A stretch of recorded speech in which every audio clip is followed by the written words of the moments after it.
Hello, children. I'm Story Genie, and today's story is The Little Dragon Learns to Fly. Long, long ago, a fierce dragon lived in a mountain cave above a village called Dragonia.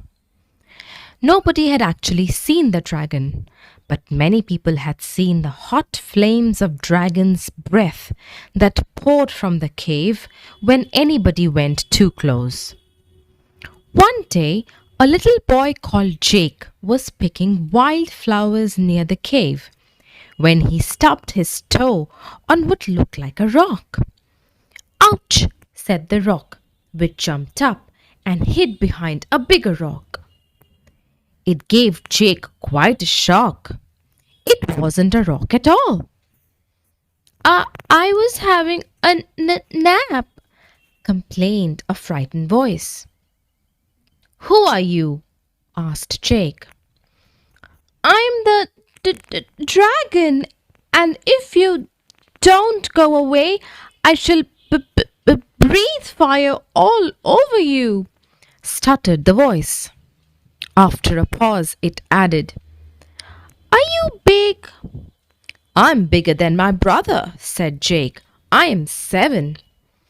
A green head with knobbles, pointed ears, and nostrils on stalks peered round the rock. That's funny, said the dragon. I'm 7 as well. He came out from behind the rock. He was a surprisingly small dragon. In fact, he was no taller than Jake, with stumpy wings on his back no bigger than Jake's hands. Can you fly? Asked Jake. I've never tried, said the dragon. Never? Gasped Jake. No, never. The very idea of flying made him tremble. Now please go away and don't tell anyone I'm only a small dragon, or people will start poking about in my cave and frighten me. He disappeared out of sight. By the time Jake reached the village, he was bursting to tell someone about the little dragon.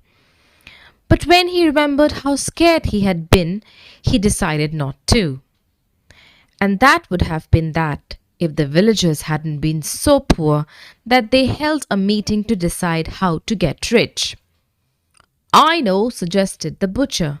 Let's get a knight to slay the dragon and charge people to watch.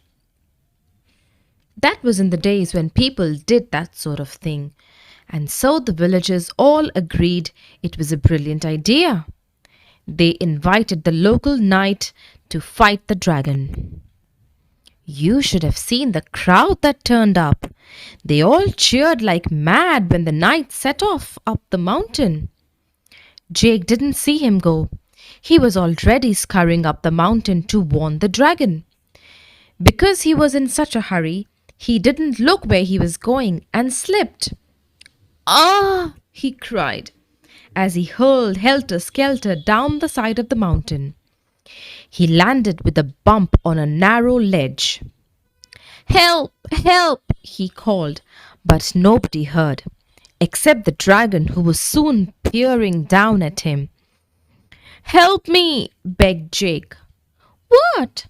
Asked the dragon, who was quaking with fear. How can I possibly help? Couldn't you flap your wings and fly to my rescue? Asked Jake.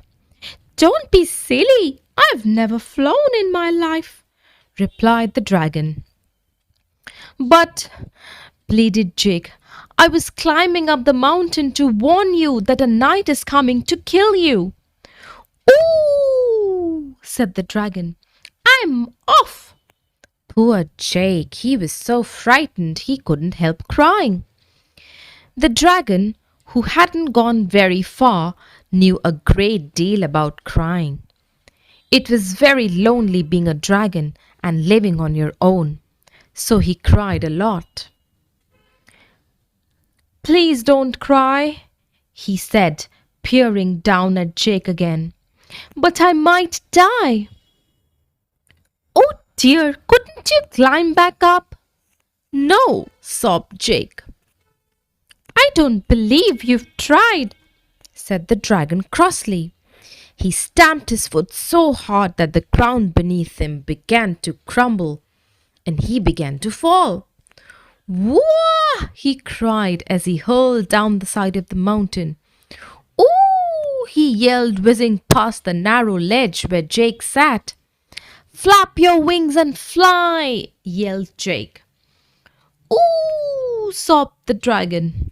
Fly! Begged Jake. Goodness knows what made the dragon twitch his wings, but something did. The next moment, he was flying. Look!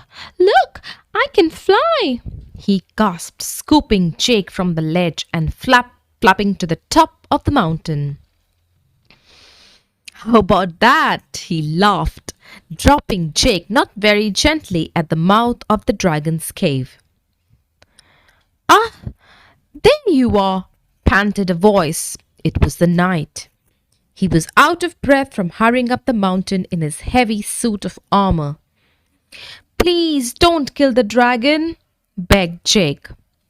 Yes, please don't kill me, quaked the dragon. I wouldn't dream of it, exclaimed the knight. Why, I saw this brave dragon throw himself off the mountain just so he could fly to your rescue. It was one of the bravest things I've ever seen. Which is what the knight told the villagers when he brought Jake down the mountain.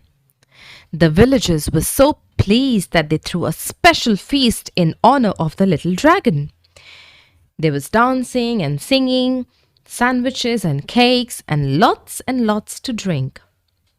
Everyone had a splendid time, including the little dragon, who Jake managed to persuade to join them. The little dragon made so many new friends that he couldn't remember all their names. He'd never been so happy. Indeed, he was so happy that he decided to share his treasure with all the villagers. For, as I'm sure you know, all dragons guard over a hoard of treasure. And so, the villagers were no longer poor, and the dragon was no longer lonely, and everybody lived happily ever after. Hope you've enjoyed this story, children. Good night and sweet dreams.